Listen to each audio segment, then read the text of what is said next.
दोस्तों, मेरा नाम है प्राजिता और आपका ये विद्यार्थी.in में और अप्पू की पाठशाला में यार बहुत बहुत स्वागत है। सो उम्मीद है सब अच्छा कर रहे हो, बिल्कुल ठीक हो और बिल्कुल सही स्वस्थ एकदम मस्त हो। ठीक है, तो भाई आज हम करने वाले हैं प्रश्न उत्तर आपके पाठ नंबर 9 के। पाठ नंबर 9 है आपकी भूगोल की किताब से दोस्तों, रेगिस्तान में जीवन। तो इसका पूरा पूरा हम जितने भी इसके विषय वगैरह थे ना, इसका पूरा पाठ हम कर चुके हैं। अगर नहीं देखा है तो जाके जल्दी से देख लेना। और आज हम करने वाले हैं इसके प्रश्न उत्तर, तो इसको जल्दी से शुरुआत करते हैं। सबसे पहले प्रश्न नंबर 1 से करते हैं दोस्तों। निम्न प्रश्नों के उत्तर दीजिए। क वाला है, विश्व में कौन से 2 प्रकार के रेगिस्तान पाए जाते हैं। अब जिसने मैम के सारे विषय अच्छे से पढ़े हैं तो उसको पहले से उत्तर समझ में आ गया होगा क्या देना उसको उत्तर। ठीक है, हाँ एक चीज और बताना चाहूंगी दोस्तों, माफी चाहते हैं, एक चीज बताते हैं। एक चीज बताना है मुझे दोस्तों कि प्रश्न उत्तर वैसे तो आप लोग कहीं ना कहीं किसी वेबसाइट से या यार हमारी ई विद्यार्थी की वेबसाइट से आप कहीं ना कहीं से कर ही लेते हो, मुझे पता है। तो लिख के तो चले जाते हो, मैम चेक भी कर देती है बढ़िया से, साइन वगैरह मार के, मतलब आपका होमवर्क हो जाता है। ठीक है, लेकिन हाँ प्रश्न उत्तर हमें अच्छे से समझने की भी जरूरत है, क्योंकि एक बार ऐसा हुआ था दोस्तों कि मेरी एक अध्यापिका थी, बहुत अच्छी अध्यापिका थी। मैं उनसे जाके पूछती थी कि मैम मैं कैसे करके अपने अंक बढ़ाऊं, नंबर कैसे बढ़ाऊं, अपने अच्छे परीक्षा में अच्छे कैसे अंक लेकर आऊं। तो वो बोलती थी, बेटा तुम कोई किताब वगैरह पढ़ने की सोच रही हो क्या, अलग से पाठ्य पुस्तक से अलग से जो दुकानों में किताबें मिलती है जिसमें 100 नंबर मिल जाएंगे, ऐसे लिखा होते हैं, उद्यापन ऐसा कुछ बना रहता है, वो किताबें लेने की तो नहीं सोच रही। मैंने बोला हाँ मैम, सारे बड़े बड़े टॉपर वगैरह के पास तो मैंने वैसी किताब देखी है। तो उन्होंने बोला नहीं बेटा, आपको ऐसी कोई किताब लेने की जरूरत नहीं है। हमेशा परीक्षा में जितने भी प्रश्न आते हैं आपकी किताब से ही आते हैं, आपकी पाठ्य पुस्तक की किताब से आते हैं। और सबसे गलती आप सबसे बड़ी ये करते हो कि प्रश्न उत्तर को एक बार आप अभ्यास नहीं करते हो। तो एक बार प्रश्न उत्तर का आप अभ्यास कर लोगे तो आप एकदम अटल हो जाओगे, एक तरह से आप कह सकते हो तैयार हो जाओगे प्रश्न उत्तर करके। ठीक है, तो कहीं भी इधर उधर देखने की जरूरत ही नहीं है, सिर्फ और सिर्फ प्रश्न उत्तर पढ़ना है, पाठ्य पुस्तक पढ़ना है, बस आपके वहीं पे अंक अच्छे आ जाएंगे। ठीक है, तो ये मुझे पहले बताना था। अब यहाँ पे आ जाते हैं, विश्व में कौन से 2 प्रकार के रेगिस्तान हैं। तो भाई रेगिस्तान हमेशा 2 प्रकार के होते हैं। पहला होता है ठंडे रेगिस्तान और दूसरा होता है गर्म रेगिस्तान। ठीक है, जिसकी मैं आपको तस्वीर दिखाना चाहूँ तो गर्म रेगिस्तान में रेतीला समंदर जैसा ये रेगिस्तान होता है, बहुत ही चिलचिलाती गर्मी होती है, पत्थर वगैरह तक गर्म हो जाते हैं और यहाँ पे वनस्पति पेड़ पौधे बहुत ही ज्यादा कम मात्रा में होते हैं। बारिश भी ऐसी जगहों पे काफी कम होती है। और दूसरा जो रेगिस्तान है वो है ठंडा रेगिस्तान, एकदम ठंडा चिलचिलाती हवा और काफी शुष्क मौसम रहता है यहाँ का। मतलब इतना शुष्क रहता है कि एक बड़ी सी वैसलीन या मॉइस्चराइजर की बोतल भी ढकेल लो तो फिर से तुम्हारी त्वचा एकदम शुष्क हो जाएगी। तो मतलब ऐसा ठंडा रेगिस्तान होता है। यहाँ पे कुछ ही वनस्पति होती है, वरना देखा जाए तो यहाँ पे भी विरल वनस्पति होती है, ज्यादा वनस्पति नहीं होती है। और दोनों ही जगहों पे अलग अलग तरीके के कबीले के रोग रहते हैं। मतलब ऐसा नहीं कि हमें लोग नहीं रहते, लोग रहते हैं। ठीक है, अब इसके बाद है ख वाला, सहारा रेगिस्तान किस महाद्वीप में स्थित है। तो विषय जिसने पढ़ा है वो जानता है उत्तर। सहारा रेगिस्तान आपका अफ्रीका में पड़ता है, उत्तरी जगह पे। ठीक है, अफ्रीका में। इसके बाद है ग वाला, लद्दाख रेगिस्तान की जलवायुगत परिस्थितियां क्या है। तो यहाँ बोला गया है लद्दाख रेगिस्तान के बारे में। लद्दाख आप जानते ही हैं हमारे भारत के उत्तर दिशा में पड़ता है और बहुत ही ठंडी जगह है। तो लद्दाख भाई वैसे देखा जाए तो बड़ी सुंदर जगह भी है, लोग जाने का काफी सोचते हैं वहां पे। और देखा जाए तो लद्दाख रेगिस्तान में जलवायुगत परिस्थिति क्या है, यानी कि मौसम वगैरह कैसा है, हवा वगैरह कैसी चलती है। ठीक है, तो देखा जाए तो यहाँ की जलवायु अत्यधिक शीतल एवं शुष्क होती है। मैंने आपको पहले ही बताया कि लद्दाख एक बहुत ठंडी जगह है। ठीक है, बहुत ज्यादा ठंडी जगह है और यहाँ पे हमेशा जो मौसम रहता है काफी ठंडा चिलचिलाती शुष्क मौसम रहता है, एकदम सूखा सा मौसम रहता है। और सिर्फ और सिर्फ सूखा और ठंडा मौसम ही नहीं है यहाँ पे हवा इतनी पतली है कि सीधा सूरज की रोशनी आपके बदन को जब छूती है तो बिल्कुल कड़कड़ी एकदम चिलचिला जला सी देती है एकदम, ऐसा भी यहाँ पे है, मतलब यहाँ पे ठंडी भी है, यहाँ पे गर्मी भी है, ऐसा ले सकते हो। तो एकदम जलने वाला सूर्य ताप भी यहाँ पे आपको मिलेगा, साथ ही साथ यहाँ पे आपको ठंडी ठंडी शीतल हवा, बर्फानी हवा भी आपको काट के चली जाएगी। मतलब दो तरीके का यहाँ पे परिस्थिति रहता है। अगर आप ठंडे में बाहर बैठे तो आपको फ्रॉस्ट बाइट हो जाएगा। फ्रॉस्ट बाइट हिंदी में आप बोल सकते हो कि एकदम काट जाएगा, वो हवा काट के चली जाएगी। और दूसरा कहते हैं सनस्ट्रोक, सुना होगा आपने, यानी कि तीव्र सूर्य की रोशनी आपको चक्कर दिला देगी, इतना आपके सर पे इतना बैठेगी वो, ठीक है, बहुत तेज जलाती है। तो यहाँ लद्दाख में कुछ इसी तरीके का मौसम है भाई, ठीक है। लद्दाख क्षेत्र में 3000 मीटर से 8000 मीटर तक ऊंचा क्षेत्र है। हर जगह यहाँ पे पर्वत ही पर्वत है। जास्कर पर्वत पड़ता है, काराकोरम रेंज पड़ता है, हिमालय पर्वत पड़ता है। तो पर्वत में इतना सारा हिम मतलब कि बर्फानी वाले पर्वत है, उससे हवा भी बहुत तेज आती है और बिल्कुल चिलचिलाती जगह है। इसके बाद है ऊंचाई पर वायु की परत पतली हो जाती है। यहाँ पे वायु की परत काफी पतली है, बहुत पतली वायु है, इस वजह से सूर्य की जो ताप होती है वो सीधा ऐसे आ जाती है, वो रुकती नहीं है कहीं पे, ठीक है, क्योंकि उसको जो रोकने के लिए जो परत है काफी पतली है वायु की, जिससे सूर्य की गर्मी की अत्यधिक तीव्रता महसूस होती है। जैसे मैंने आपको बताया, ग्रीष्म ऋतु में दिन का तापमान 0 डिग्री सेल्सियस चला जाता है। मतलब ग्रीष्म मतलब गर्मी में, यहाँ गर्मी में दिल्ली में इंसान की हालत खराब हो जाती है। यहाँ पे लोग तर पसीने में बहते हैं, तरबूजा खाते हैं, ठंडा ठंडा शरबत पीते हैं। यहाँ पर 0 डिग्री सेल्सियस है, समझ रहे हो? 0 डिग्री सेल्सियस तो दिल्ली में सर्दियों में तक नहीं होता, यहाँ ग्रीष्म काल में 0 डिग्री सेल्सियस है। हमारे यहाँ पे शायद दिल्ली में, यूपी में ये शायद 4 डिग्री तक पहुंचा है यार, 4-5 डिग्री तक पहुंचा है, लेकिन यहाँ पे तो ग्रीष्म काल में 0 डिग्री है यार। मतलब सोचने वाली बात है, ठीक है। कुछ ही अधिक होता है एवं रात में, मतलब इससे 1 या 2 डिग्री यहाँ पे बस रहता है, वो भी ग्रीष्म काल में भी। मतलब गर्मी में भी ये हाल है, सर्दियों वाला हाल है। और एवं रात में तापमान 0 -30 डिग्री चला जाता है। मतलब ये तो छोड़ो, इसके बाद 0 डिग्री के बाद ना माइनस शुरू हो जाता है दोस्तों। मतलब समझ लो बहुत ही ज्यादा ठंडी, बहुत ज्यादा ठंडी, बर्फ वाली ठंडी। मतलब आप गर्म पानी का कुछ सूप बना के रखोगे ना बाहर, वो शायद 3-4 मिनट में बर्फ हो जाए, इतना यहाँ पे ठंडी है। हम लोग क्या करते हैं, हम लोग मैगी वगैरह बनाते हैं ना, तो उसको ठंडा करने के लिए पंखा चलाते हैं।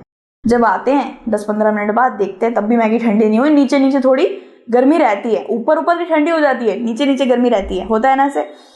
यहाँ ऐसा नहीं है, 3 मिनट छोड़ के जाओ और मैगी बर्फ वाली मैगी खानी पड़ जाएगी फिर तो। मतलब मैगी खा रहे हो कि टिक्की खा रहे हो पता नहीं चलेगा।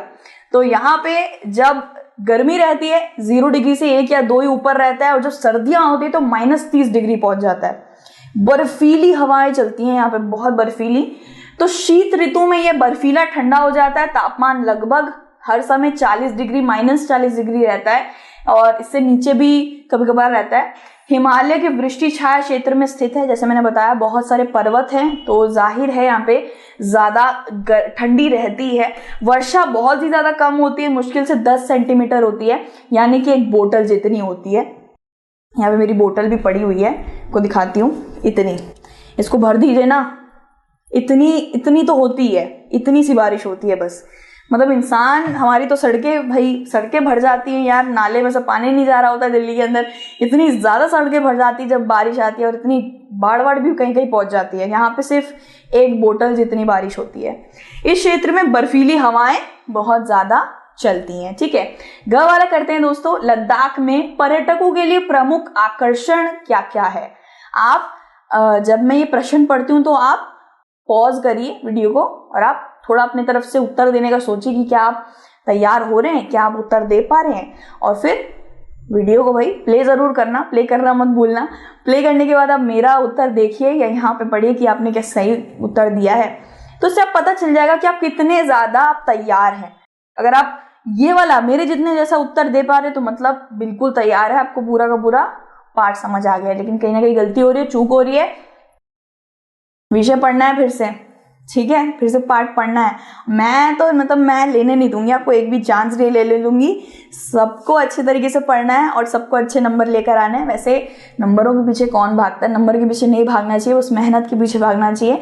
और मैं जानती हूँ मेरे सारे बच्चे बहुत मेहनत करते हैं। तो इसमें लद्दाख में जो पर्यटक जाते हैं, यानी कि जो घूमने घामने के लिए जाते हैं, जिनको ट्रैवलर बोला जाता है, तो ये लोग लद्दाख में जाते क्यों हैं, किस वजह से जाते हैं?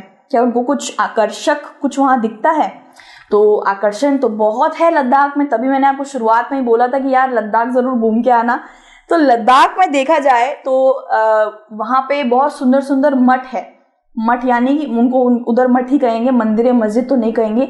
तो वहाँ पे बोधि मठ बहुत सारे, क्योंकि सबसे बड़ा जो हमारा बोधि धर्म है, ठीक है, बहुत बड़ा धर्म है, तो बोधि बहुत रहते हैं वहाँ पे। मुसलमान और बौद्ध दोनों लोग रहते हैं, दोनों धर्म के लोग रहते हैं। तो वहाँ पे बहुत बड़े बड़े गोम्पा है, मठ है, उनको देखने के लिए लोग जाते हैं। देखिए यहाँ पे लिख रखा था कुछ इस तरीके से गोम्पा होते हैं। यहाँ सबसे मशहूर गोम्पास का नाम बोला जाए तो लामायारू है, हेमिस है, थिक्से है और शे है।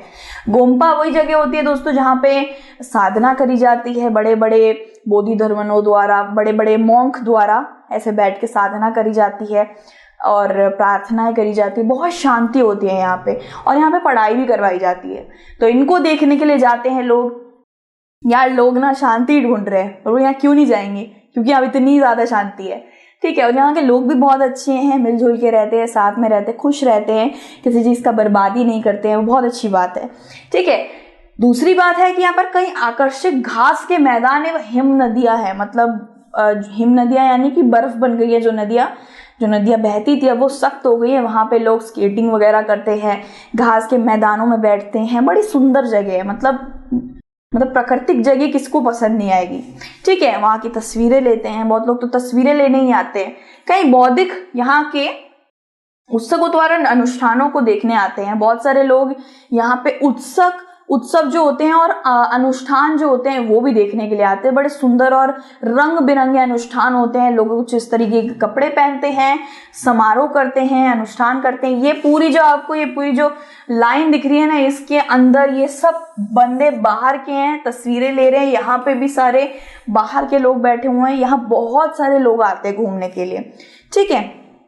तो पहला है घास के मैदान, बर्फीली जगहें और घाघरी ग्लेशियर, ये सब देखने आते हैं। समारोह उत्सव देखने आते हैं, लोगों से बातचीत करने मिलने आते हैं, और भी बहुत सुंदर सुंदर चीजें हैं यहाँ पे, ठीक है। इसके बाद है ड वाला, सहारा रेगिस्तान के लोग किस प्रकार के वस्त्र पहनते हैं। अब यहाँ पे कौन से रेगिस्तान की बात हो रही है दोस्तों? गर्म रेगिस्तान की बात हो रही है, जो है सहारा रेगिस्तान, जो पड़ता है अफ्रीका में। तो ये रेगिस्तान गर्म है दोस्तों, और गर्मी से बचने के लिए, या धूल वगैरह वहां बहुत ज्यादा उड़ती है, मिट्टी वगैरह बहुत उड़ती है, गरम मिट्टी, तो यहाँ के लोग बहुत ज्यादा धूल भरी आंधियों से बचने के लिए, गर्म हवाओं से बचने के लिए बहुत भारी और मोटे वस्त्र पहनते हैं, ठीक है। तो ये इसका उत्तर हुआ। कुछ इस तरीके से देख सकते हो आप, पूरा मुंह वो सब ढक के रखते हैं अपना, बस आंखें खुली रहती हैं, और ये सब ऐसे कुछ इस तरह के कपड़े वो लोग पहनते हैं। और ज्यादातर कपास के कपड़े पहनते हैं, यानी कि कॉटन के, क्योंकि गर्मियों में कॉटन के कपड़े पसीना वगैरह सोख लेते हैं, ज्यादा पसीना आने नहीं देते हैं, ठीक है। इसके बाद है च वाला, लद्दाख में उगने वाले पेड़ों के नाम बताइए। तो लद्दाख में ज्यादा पेड़ वगैरह मैंने आपको पहले ही बताया था, वो भी एक ठंडा रेगिस्तान है, तो वहां पे इतने ज्यादा पेड़ वगैरह नहीं उगते हैं, लेकिन हाँ कुछ चुनिंदा पेड़ उगते हैं, जैसे कि शरपत, ठीक है। शरपत जिसको बोला जाता है घाटी के शरपत, ठीक है, जिसको विलो भी बोला जाता है, अंग्रेजी में इसको विलो भी बोला जाता है।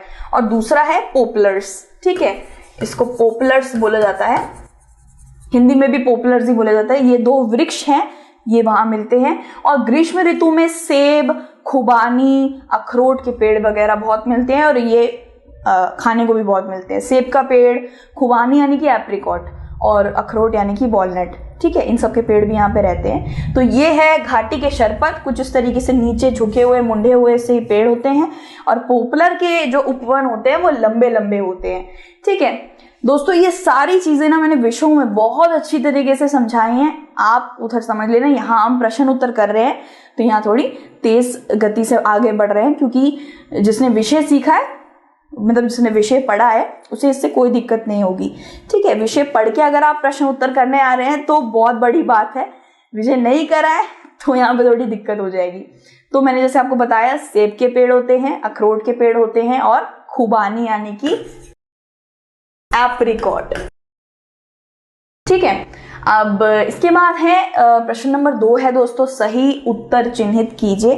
तो हमें इसमें सही गलत करना है। बहुत ही ज्यादा ये साधारण से उत्तर होते हैं, प्रश्न उत्तर होते हैं। तो क वाला करते हैं दोस्तों, सहारा अफ्रीका के किस भाग में स्थित है?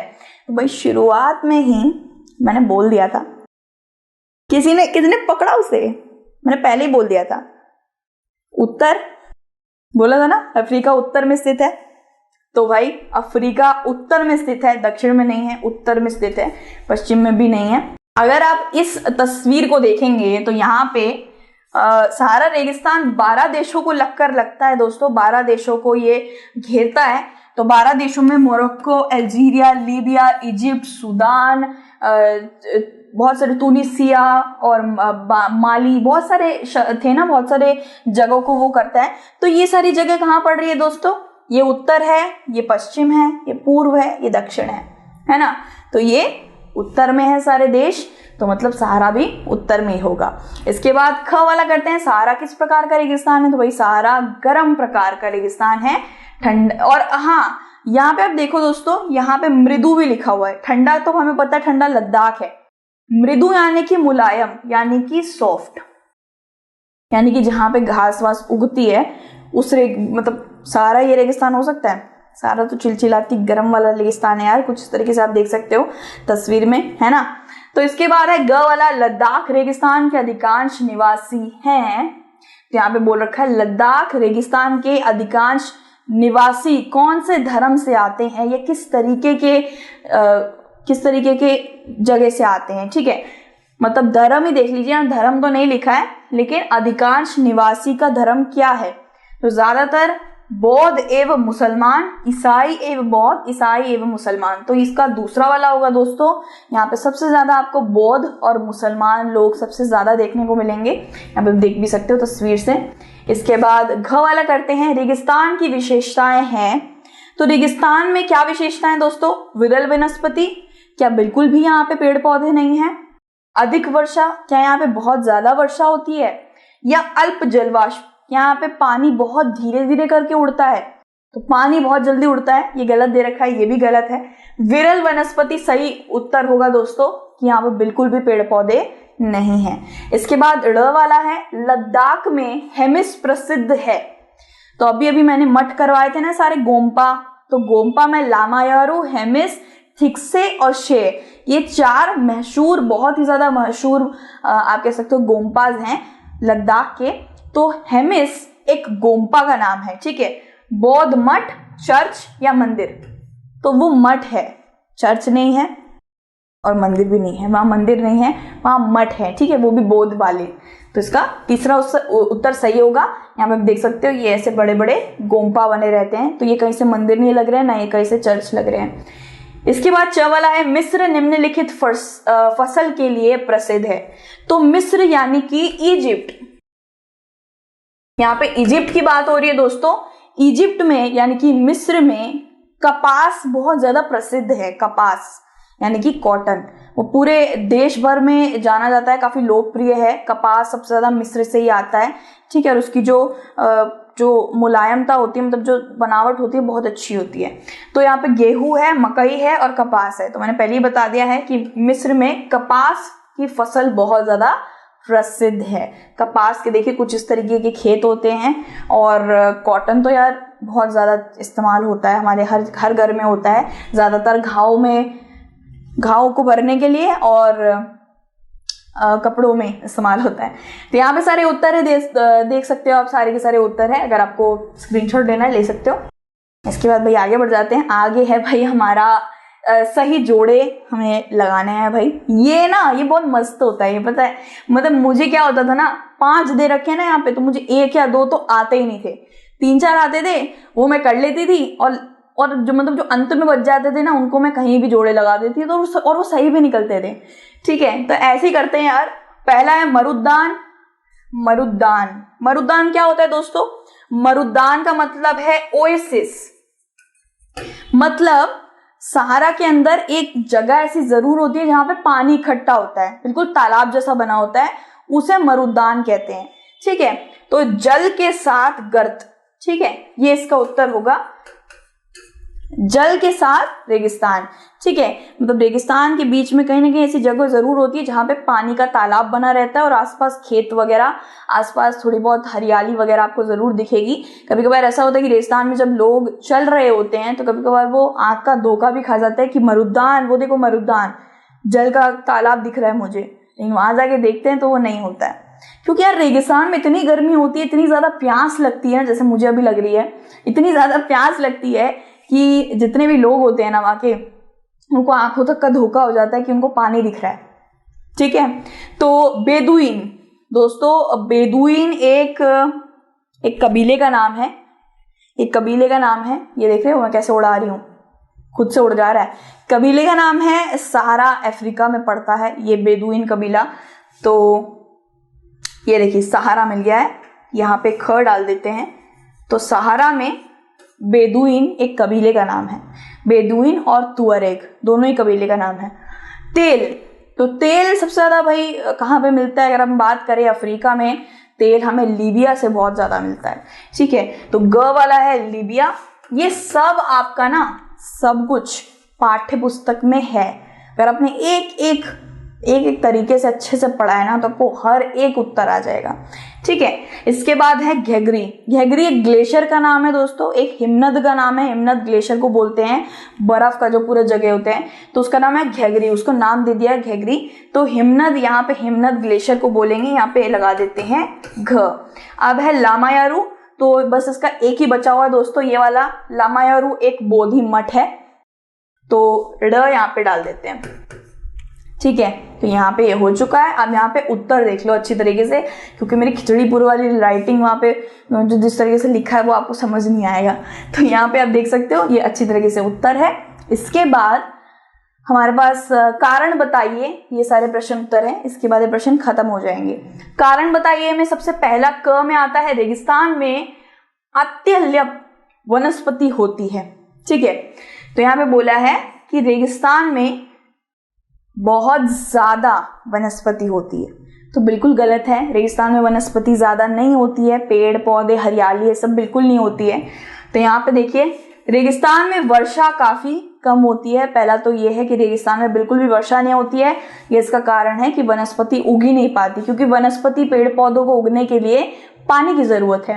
इसके बाद दूसरा हमारा पॉइंट है, रेगिस्तान में रेत अधिक होती है जिसके कारण भी वनस्पति कम पाई जाती है।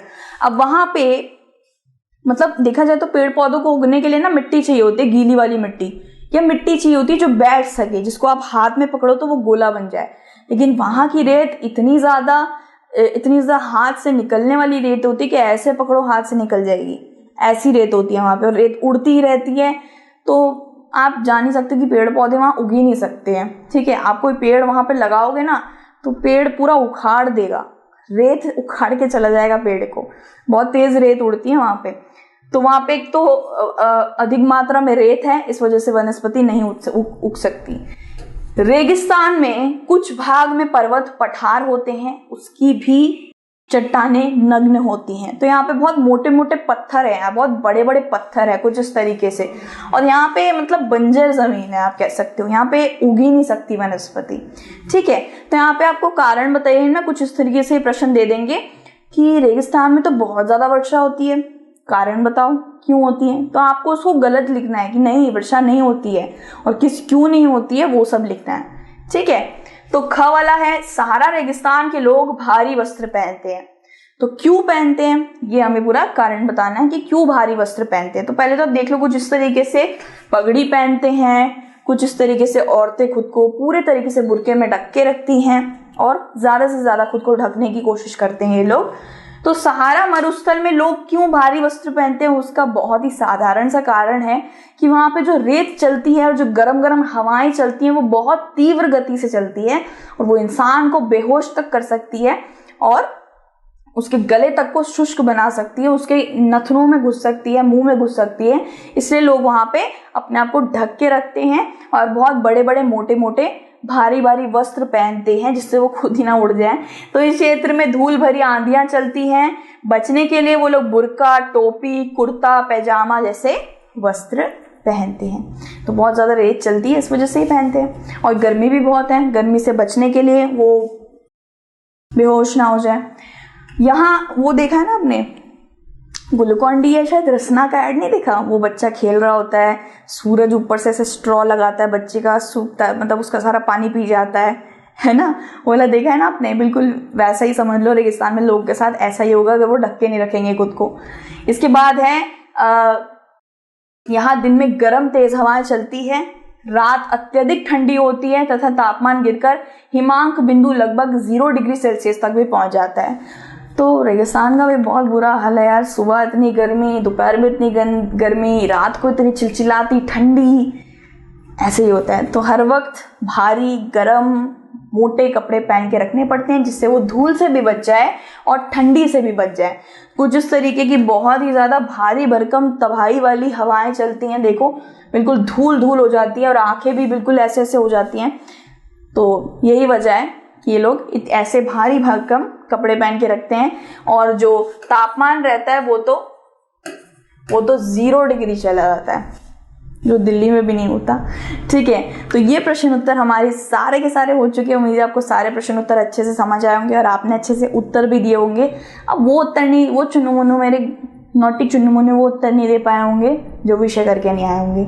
ठीक है, पहले मेरे सारे पाठ्य पुस्तक के विषय देख लेना, आप खुद से भी एक बार पाठ्य पुस्तक पढ़ लेना और मैम तो आपको अच्छे से पढ़ाई देती होगी कक्षा के अंदर। उसके बाद आप प्रश्न उत्तर आके करोगे तो आप खुद से भी उत्तर दे पाओगे।